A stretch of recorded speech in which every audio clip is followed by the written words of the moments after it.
What up, guys? Madman here. And Roman Reigns has walked away from WWE, dropped both of his titles, and vacated them. And we've already crowned a new Universal World Champion. Both of those videos are linked in the comments below. But today we are going to crown a brand new WWE Champion in another 8-man tournament on SmackDown. Let's see how this tournament unfolds right after this.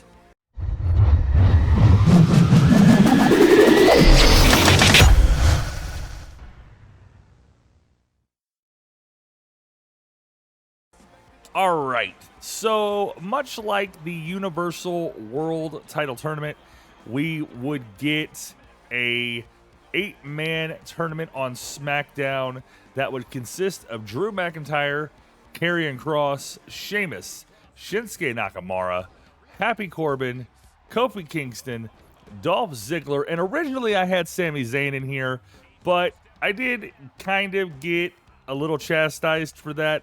So we're going to swap out Sami Zayn for Madcap Moss. And much like WWE booking, this actually changes entirely how I do this tournament.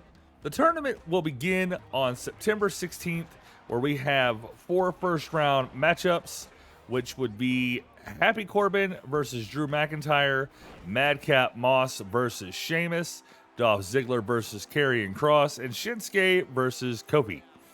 The winners of these respected matches would be Drew, Madcap Moss, Karrion Kross, and Shinsuke Nakamura.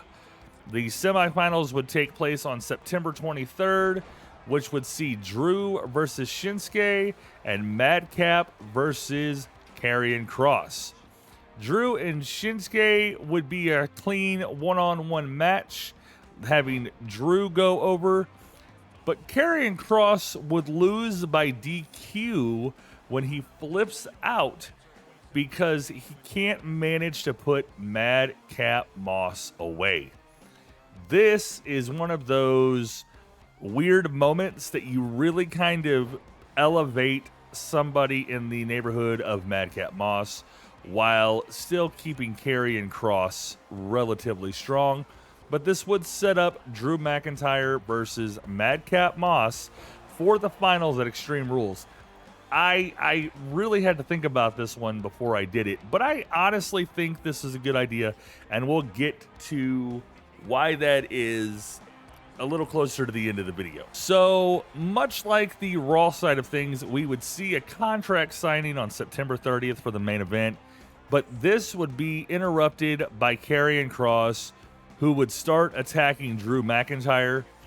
Madcap would make the save and chase Kross off, and later in the evening, he would issue a challenge for a tag match the following week, where Kross would introduce his tag partner, Sheamus, who shakes his hand and says that next week they're going to destroy both men and take their spots in the finals at Extreme Rules. I picked Sheamus. I kind of went around with this a little bit, but I picked Sheamus because I think that this kind of opens a new side to his character and his reputation of just being a real big, brutally badass has already kind of set forth in his career. So I think it does make at least a little bit of sense for him to be in this tag match. If you disagree, let me know.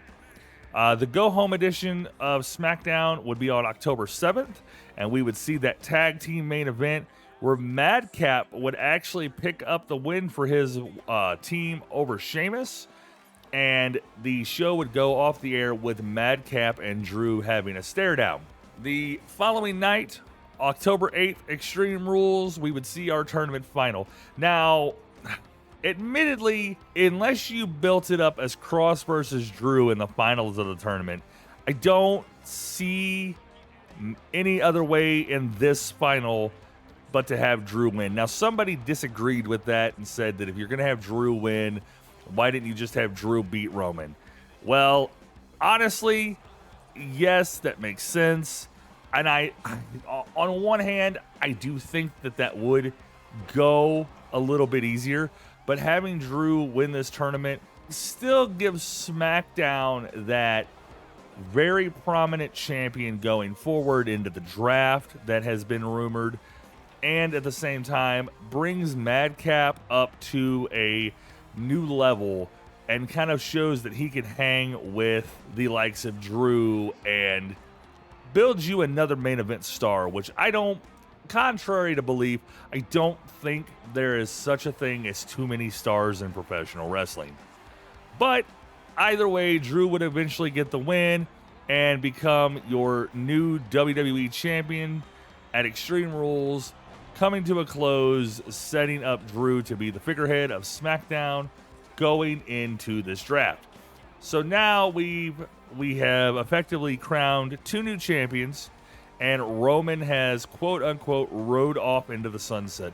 This is kind of a culmination of a lot of things, and I have a couple more suggestions that were tossed my way, but I think this works out the best because A, it does allow for you to create some more stars and kind of elevate stars that may not necessarily be known or may not necessarily have been featured in a prominent role previously. I think both of these tournaments are setting up new stories and allows for really a whole factory reset going into the rumored draft toward the end of the year. But I would like to know what you think. If you checked out these 3 videos, how do you think I did with this booking? Where do you think we did well? Where do you think we failed? Please share your comments below. I'm not sure what the next video is going to be just yet. I think I have an idea, but we'll get to that a little bit later. Until next time, ladies and gentlemen, I am the Madman saying thank you very much for watching.